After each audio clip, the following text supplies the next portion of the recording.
Hello, welcome to the Pastoral Thoughts Podcast. This is your host, Jack Young, and back once again by popular demand. Evangelist, Reverend Doug Whitesides, and he's just come back from Alaska here not too long ago and had some adventures there, and I think we're going to be talking about that this episode, so that'll be exciting. And Brother Whitesides, tell us about your burden for Alaska. Well, my first trip to Alaska was in 1984, and I've made 35 trips up there since then. 5 I have driven in the last year and a half, driven up and back. And how many miles is that? That's 4,000 miles from here.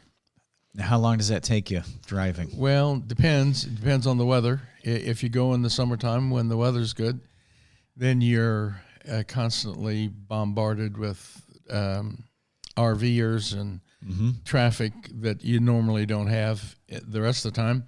But a minimum of 7 days and normally 9 or 10.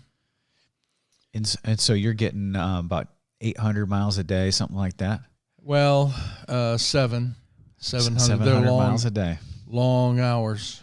But you're a young man. Oh, yes. Yeah. How young are you? 81. I turned 81 in April. And give us a little bit of your background. We have talked about just your experience in ministry, but you've been in ministry for how long, and what have you been doing mostly? I've been preaching. In fact, in October I will complete 61 years of preaching. Started in as a young man, got saved off a bar stool at 19. July 13th, 1961, and within 2 months I was in Bible college in culture shock, and they didn't know what to do with me then, and they don't know what to do with me now, I'm afraid. But I've given most of my life to preaching to military. I spent 26 years at Great Lakes Naval Training Base north of Chicago, which was a phenomenal ministry, especially during Vietnam. We had 6 services every Sunday, 10, 11, 1:30, 4, 6, and 7. Wow. And I can tell you that once you've preached 6 times on Sunday, you don't even know what your name is. You wonder if that last service you made any sense at all. Yeah. But things were very critical, and our guys were going out to die. Yes. And if we served them 2.5 meals on Sundays, so that we could keep them there all day, and not against their will, of course, but so that if they got saved in the morning, we could give them some information to help them live in a hostile environment as they left to go to war. Right. And we lost a lot of young men that were saved at Great Lakes, and those were wonderful days. I mean, so there was a window of opportunity there in that war. For guys who are getting really serious. And they were thinking about it. They were thinking about dying and the reality of it. And that was a fertile ground to plant the seed. And I can tell you that there were Sundays when every military person in the room was at the altar. Yeah. And it was not uncommon for an altar service to go a half hour or an hour, because, I mean, you need to take time with these kids that are giving their hearts to the Lord. And a lot of these young men had never been in church before, largely unchurched. I mean, they would not have a clue what a hymnal was, or what the components of service were. They wouldn't have a clue.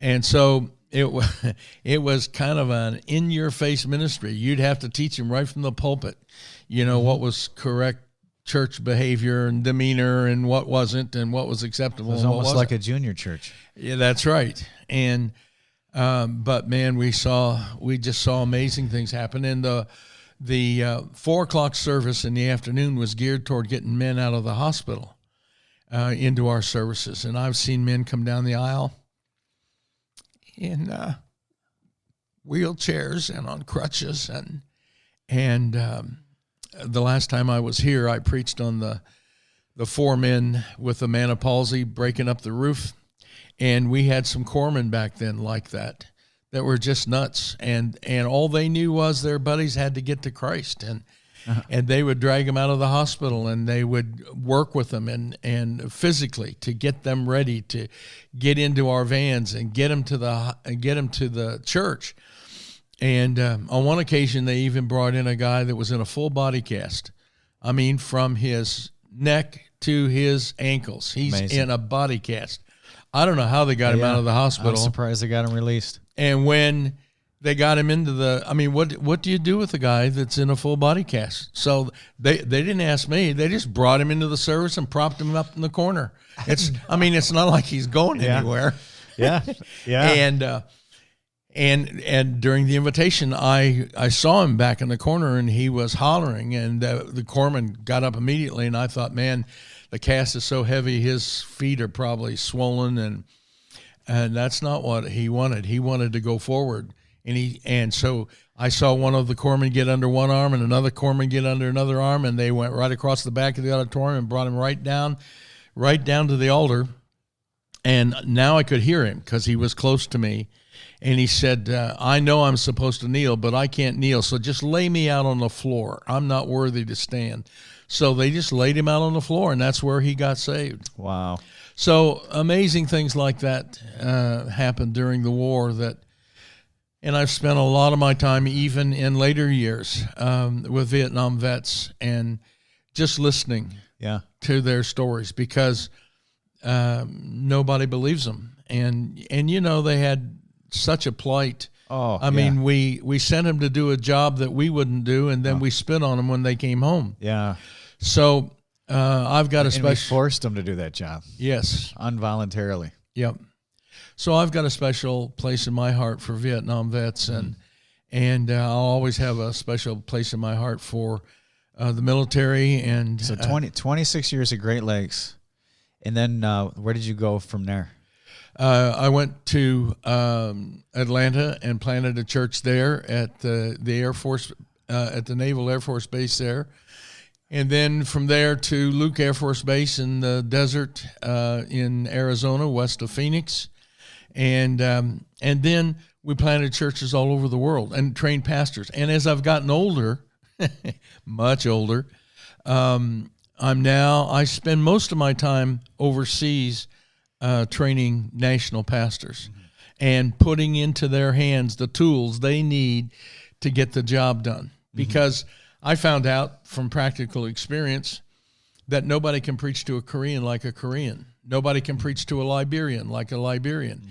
And so our job as Americans is to get in and teach them the Bible and put into their hands the tools they need to get the job done and let them do it and get out of Dodge. Amen.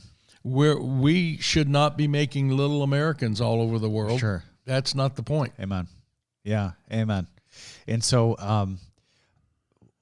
what is it about Alaska that you, what's your burden and what's your vision? And I know there's a particular part of Alaska that you're interested in, not just the state as a whole, but different villages. Yeah, there are, well, the further north you go through Canada and the further inland you get into Alaska, the more desolate it becomes. And so you've got isolated villages. And to my knowledge, at this point, there are 41 villages that don't have a church of any kind. And the goal of our ministry through the years has been to go where no one else can go or will go. There are a lot of places Americans can go, but they're not going to go. I mean, I made 2 trips into Siberia, and last time I was there, it was the first day of spring, and it had warmed up to a balmy 40 degrees below zero. Amazing. And they were thrilled to death. I mean, the mood was festive because it wasn't 100 below. And so Americans are not lining up to go to Siberia, nor are they lining up to go into the villages. And the tragedy of that is that the big shots are not going into the villages because it's just too tough. The average village has about how many people there? It varies. I was in a village 2 weeks ago preaching on Sunday, and that village, they say, has 150 people. I don't know where they are, but Probably there are. So you said the village is usually like a bar/inn. Well, not even like that. a general store. No, not even that. No, in most of the villages, you'll have a school. Okay. And you may have a church.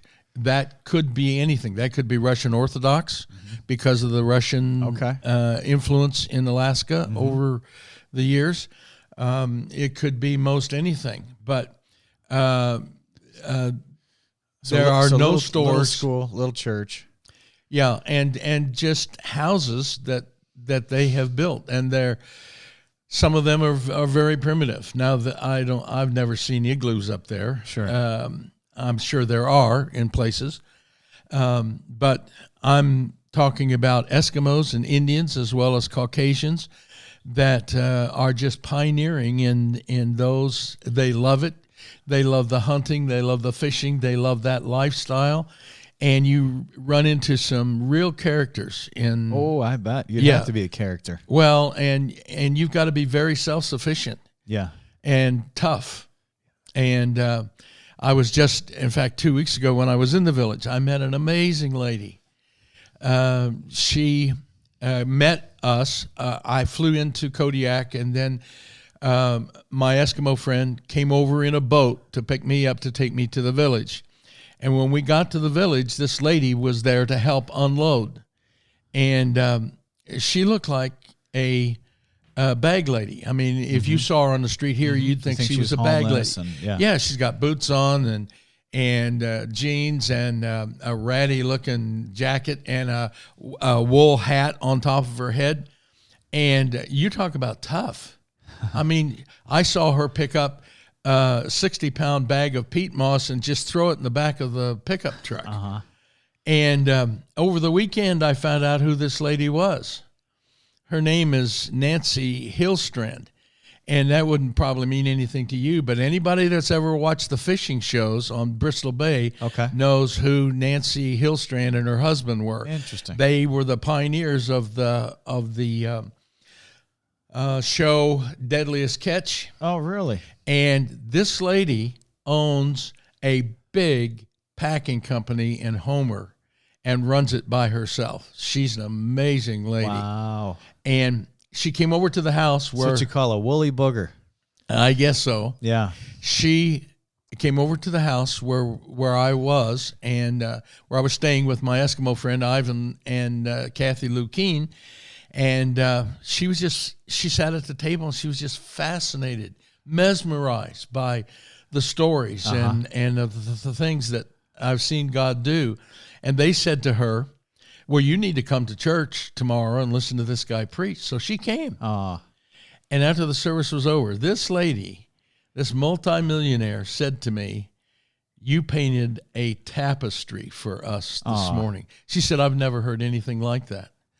Well, wouldn't it be something if a lady like that could come to Christ and really have her life transformed? Amen. She could reach the villages by herself.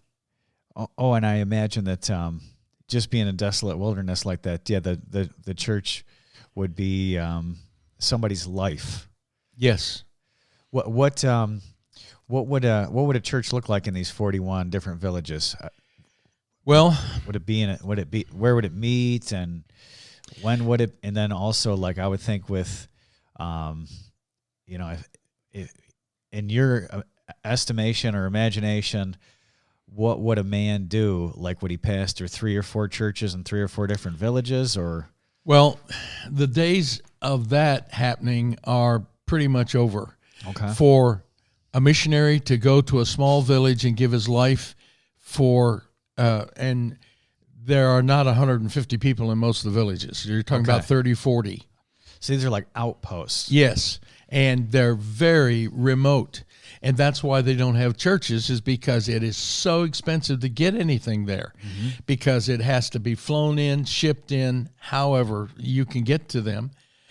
And one of the things I've discovered is that in all of these villages, they have a cutting-edge school. Okay, so you can rent. Which means they have access to the satellite. Okay. And to the internet. Okay.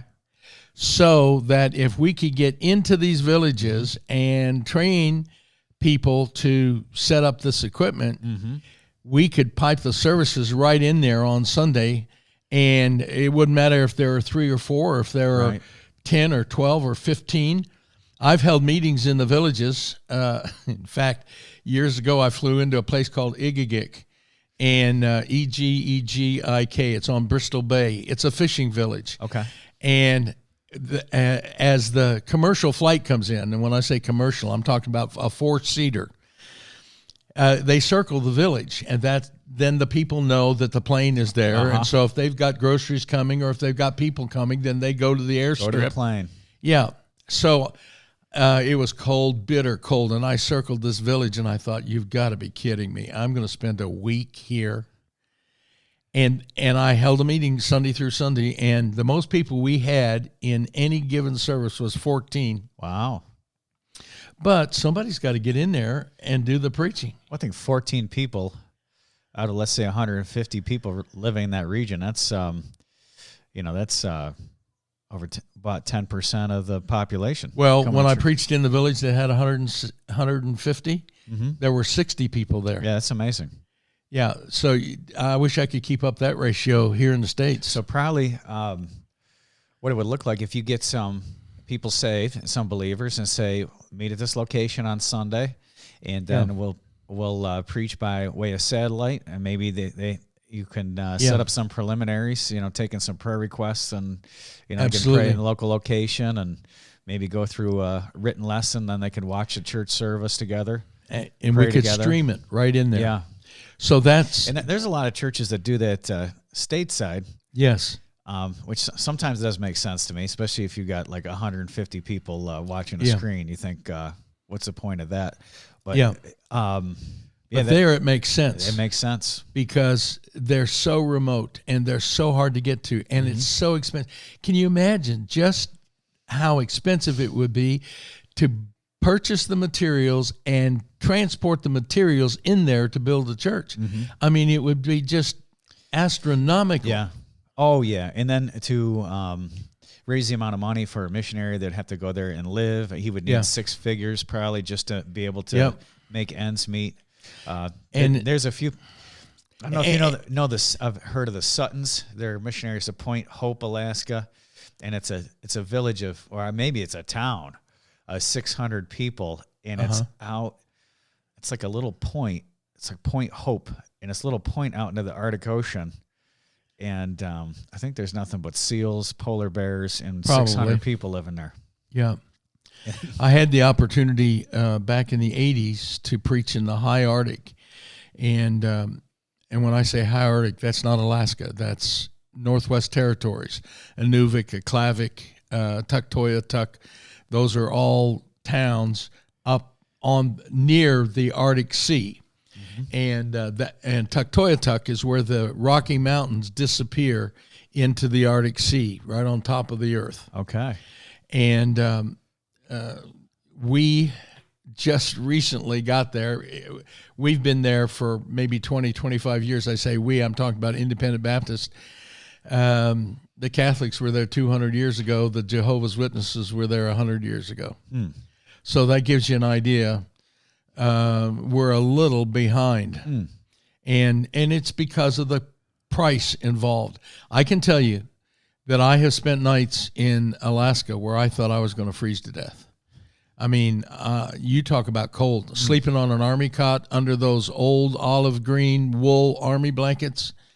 And so I'm sure people listening wonder, why on earth do people live there?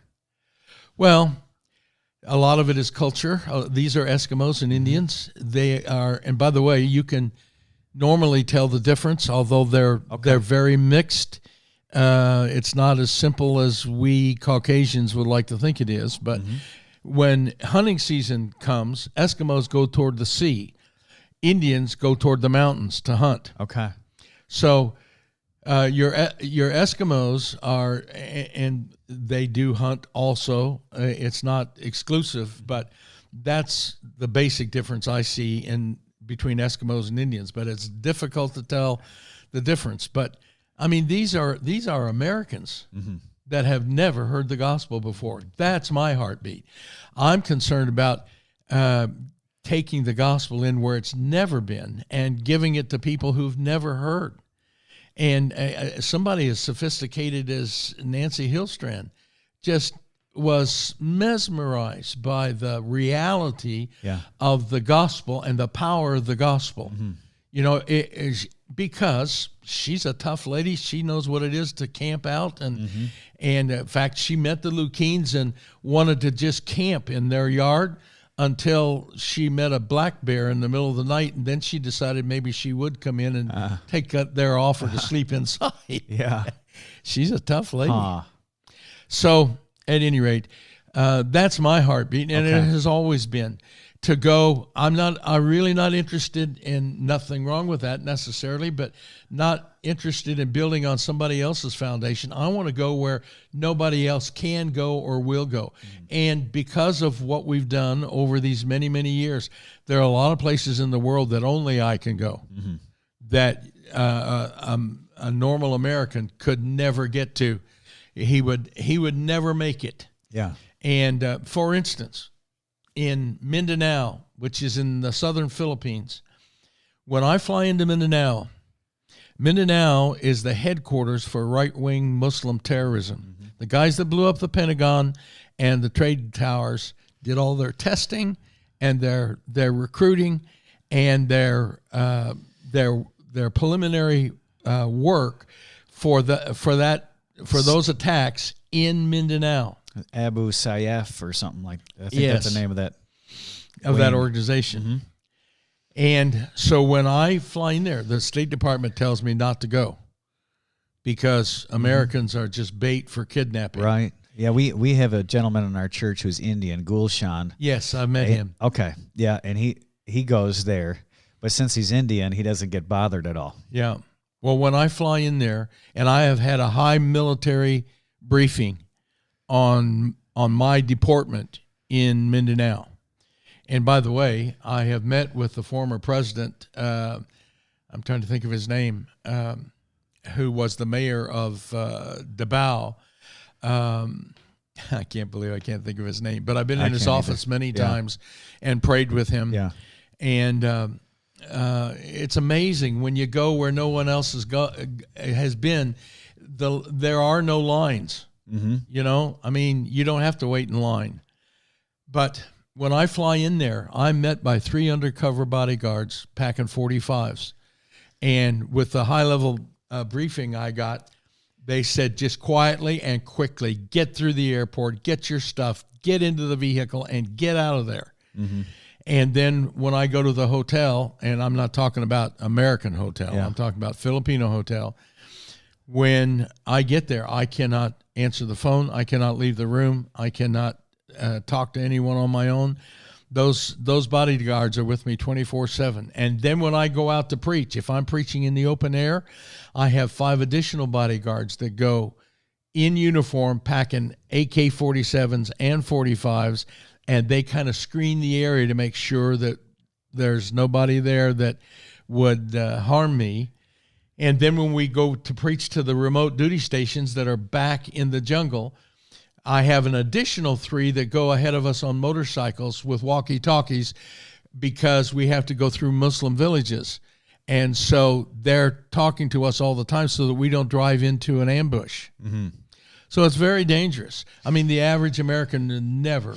No. And that's what Gulshan said. It says, you know, and they've told him, don't ever bring a white man here unless you want him to die. Yeah, exactly. Now, what prepared you to? Because I know you've got stories similar to this, like being in Africa, or Liberia. Yeah, Liberia, West Africa, and other different places around the world. What prepared you to get so far out of your comfort zone and put your life in danger? Is there something that just kind of? You know, there's the truth of the matter is there's no way to prepare for it. It's not so much a matter of preparation as it is a matter of obedience. And Great Lakes, because I spent 26 years at Great Lakes was a naval training station. And we had 30,000 men stationed there at all times, between 30 and 35,000. And in a period of a year, we would rotate through that base over 100,000 men. So training was the issue. So we would have not only American guys there, but we would have sailors from foreign nations all around the globe at Great Lakes getting training. Well, when we got those guys in the church, they wanted us to come, and that's how I got to Liberia. Okay. And and for people listening, in the United States military, you can join from any nation on earth, and it's a pathway to citizenship once you get in. And so I know I pastored a military church for 9 years. We had people from literally all over the world who were on a pathway to U.S. citizenship. That's not what these guys were actually sailors from their country. Oh, and so it was the United States Navy training these other nations because soldiers. the United States sells to these third world countries our outdated.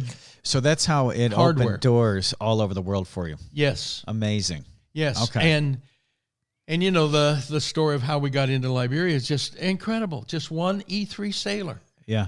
And God just turned his life inside out in our ministry. And when he left to go back to Liberia, he said, "You'll be hearing from me." Well, you know, being a military pastor, you Don't hear hold that your all breath. the time. Yeah.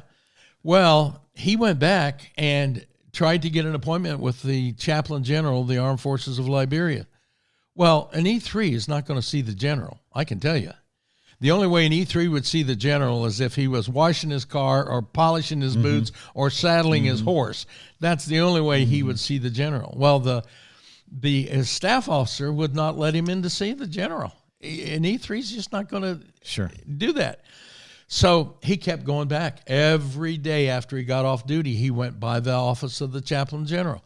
And so finally one day after 3 weeks of this, and the staff officer just reading the riot act to this kid, the general's door was open, and he burst through the door and said, "What is all this racket out here?" And the staff officer told him, "Sir, I'm telling you, I've told this kid for every day for 3 weeks he cannot have an appointment." Well, what does he want? Well, he's been to America, and he's met some people over there, and he thinks they ought to come here. And the general said, "Well, send him in. I'm not doing anything right now. Send him in." Well, you pastoring a military church, you know a little something about officer protocol. Mm-hmm. When you go in to see the general, when the general sits down, you sit down. When the general stands up, you stand. Well, this kid doesn't know anything about that. He's an E3.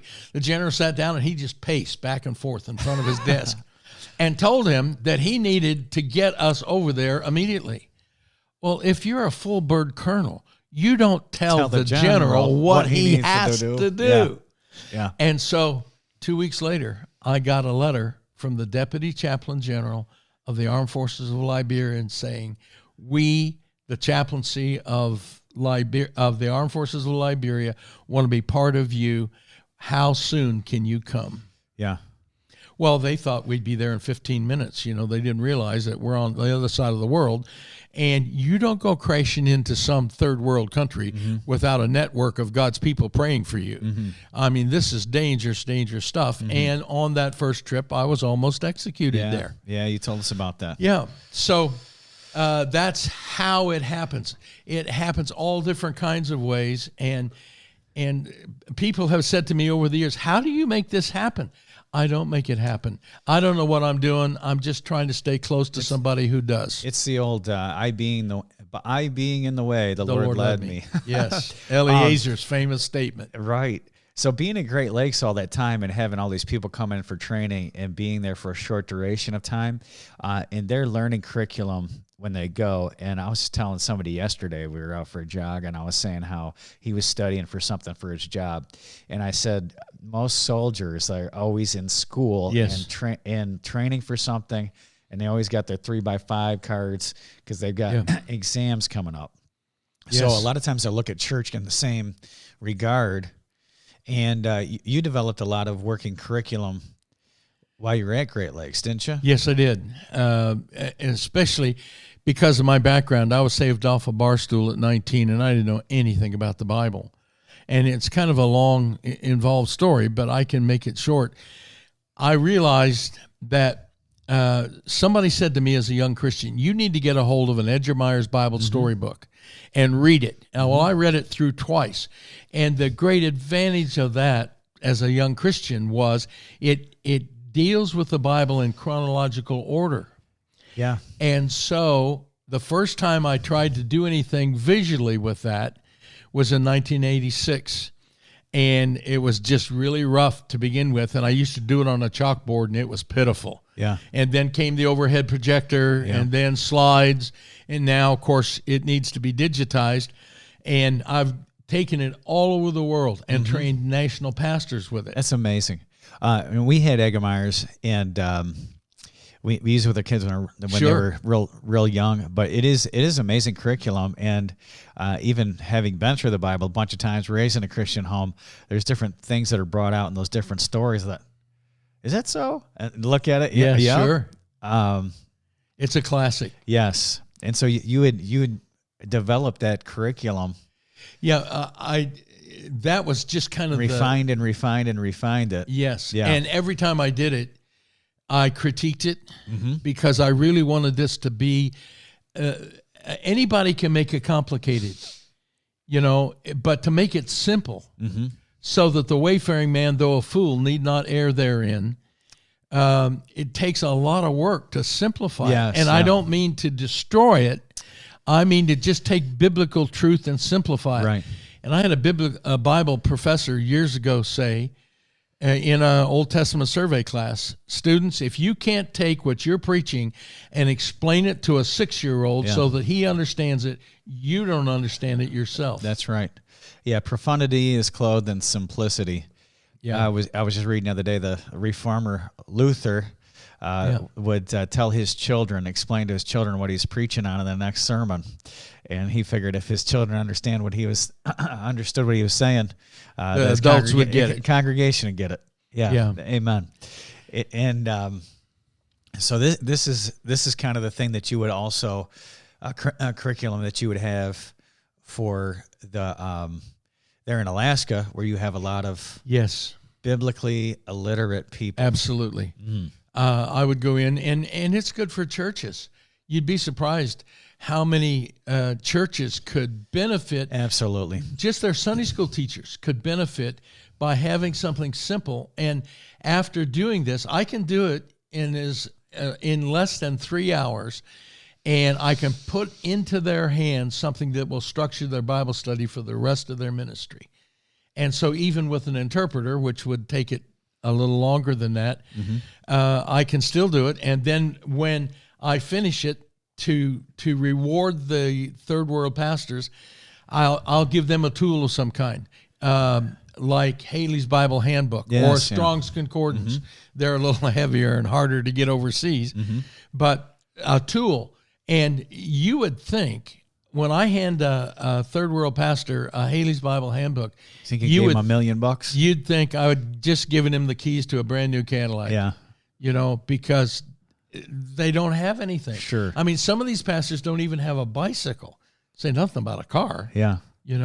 So to give them a valuable tool like that, and then after I've done the overview, then I come back and I teach the Pentateuch, Genesis, Exodus, Leviticus, Numbers, Deuteronomy, and then I'll come back and do the first 6 historical books and then the last 6 historical books, so that they've got it. And the miracle that took place in the Philippines, in Mindanao, was that we paid for the village pastors, the mountain pastors, to come down out of the mountains, because these guys don't have anything. Right. And when I say paid them, I mean paid for the transportation, like $2 to get from the mountains. Because they're so, a lot of them are so poor they can't even afford a bicycle. No, that's right. Yeah.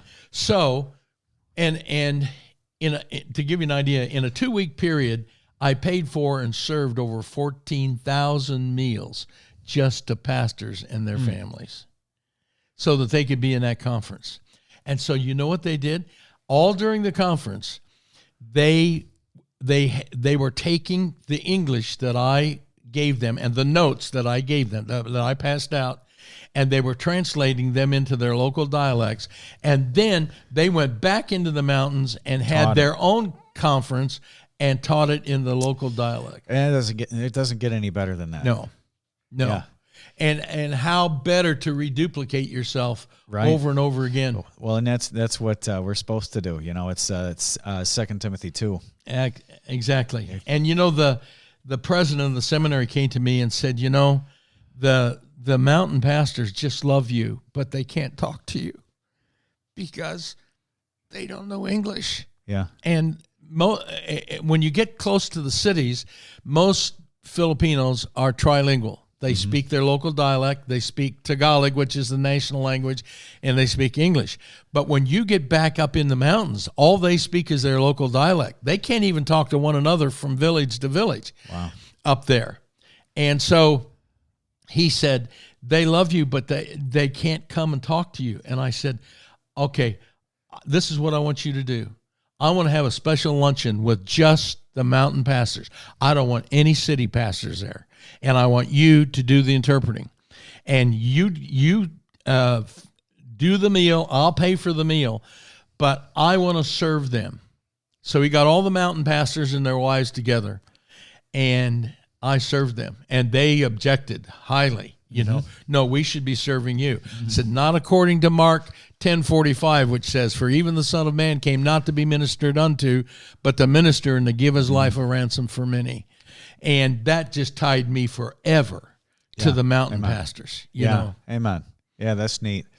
Well, so you had a what would you call it? Bump in the road here a few months ago, and your mission to Alaska. Yes, I did. It got waylaid or delayed. I had a horrific automobile accident. I got hit head on by a semi on the Alcan Highway in the Yukon, about 45 miles east of Whitehorse, and it's a miracle of God that I survived. The truck that I was in was completely totaled and destroyed, and I had some problems. I still have some problems from it, a broken arm and a mangled leg and a few other things, and bruises and bumps, but God preserved me, and I have been quoting Psalm 118:23 a lot. This is the Lord's doing. It is marvelous in our eyes. And even from the very beginning, even when I was on the way to the hospital, 45 minutes to the hospital, I was praying, Lord, just help me to be a good testimony in this so that you can get the glory. Yeah. Because the guy who owned the junkyard where this vehicle went said, if I'd have been in any other vehicle, I would not be talking to him right now. And if I had been 4 inches to the left, I would have perished immediately. And when you had this wreck, you were in the middle of nowhere. Yes. Yes, I was in the Yukon. And the further north you get, the more desolate it becomes. And gas stations are 250 miles apart. Mm-hmm. So you've got to be careful. And the land is very unforgiving. Yeah. I know a couple that left too late from Alaska. They left after the window. The window is from May 1st to October 1st, and they left in the middle of October, and they spent a week in a snowdrift. Oh no! In the Yukon, because nobody knew where they were. There's no cell service. They couldn't find them. Their tracks went off the road, are all covered up with fresh snow. No, and it's not like you have snow plows out there plowing. And so at some point, you get in a snowstorm, and all you see is snow. You don't know. Right. There's no road out there. Yeah, that's right. Yeah. And so you ended up in a Canadian hospital. You're telling us last night. Yes. Yeah, I did. And tell us a little bit about that experience. Well, it was very difficult because I was not a Canadian and not part of the Canadian medical system. And so they really were not too interested in treating me. They did not reset my broken arm. They put a cast on it, which I was grateful for, but excruciating pain and a mangled leg, and the skin was all burned off my right arm from the airbag, and just bumps and bruises, and my legs were all swelled up from the collision, and my feet were turning purple from all the internal bleeding. And they turned me loose. They didn't even keep me overnight for observation. And so he was telling us last night, and I was impressed with this lady. I imagine that you maintain contact with I do. her, but she helped get you out of the truck. Yes, when I regained consciousness, she was standing there. The window was blown out of the driver's door, and she was standing there. She said, "Sir, may I pry open? Do you mind if I pry open your door?" And I said, "Ma'am, just have yourself a spell. Knock yourself out." And a couple other men came and they pried open the door and they helped me get out. And she had been trained in first aid and in wilderness survival, and so she had a medical kit and blankets in the car. And they got me into that car, and she drove me 45 minutes to the hospital and got me to a trauma team, and they saved my life. And then they were going to turn you out. They weren't going to keep you overnight. They're going to turn you out with a broken arm and everything. And so I called her and asked her if she'd come back to the hospital and get me, and she did. Mm-hmm. And she took me to a motel where there was a restaurant attached, and saw that I got into a room, and saw that the motel was responsible for bringing food to my room, because here I'm in a foreign country. I don't have my phone. I can't call my wife. I can't call the people I know in Alaska. I mean, I am just in a bad way and in horrific pain. And they didn't give me anything for pain but Tylenol. But you know what? In the midst of all of that, God was there. Yeah. And I was talking to him regularly. Mm-hmm. And, you're never really alone. Right. Amen. Amen. Yeah. And so it was a long road to recovery. And that wreck happened 3 months ago, you said? Yeah, March 1st. And you've been back preaching for the last month. Yes. And so what's your plans for the future? You plan on getting back to Alaska? Yes, I am. I needed to come back to the States, or back to the lower 48 to get another vehicle, because my vehicle is going to be tied up in Canada for the next 2.5, 3 years, and before that is all settled. Before the insurance, you get paid from your insurance. Well, yeah, but I did not have full coverage on the truck, so they're not going to replace the vehicle. But the legal or the financial problem is my name is still tied to the loan for the truck, and the truck is going to be tied up for a couple of years. So I had to come back and do something about a vehicle, and God's been really good. Sent in $15,000 to help get started replacing that vehicle, and as you know, $15,000 doesn't go too far, but anymore. We're just trusting the Lord to send in the rest of the funds so that I don't have two car payments. Mm-hmm. And the second one is just exorbitant because of the high interest rate, because my name is on another loan, So at any rate, God's bigger than all of that. Amen. And I'm trusting him, and I'm just walking day by day. And when are you hoping to get back to Alaska? I'll be back by the end of the month, Lord willing. Oh, okay. Wow. Yeah. I won't be long. All right. I'm going to visit some churches and do some preaching here, and then I'm headed back. So this day is June 12th, and you're hoping to be back by the end of the month, you said? Yes. Wow. Yep. And so here in a couple weeks, and so by the time you hear this podcast, you start praying for Brother Whiteside and his journey back to Alaska. Yeah, really.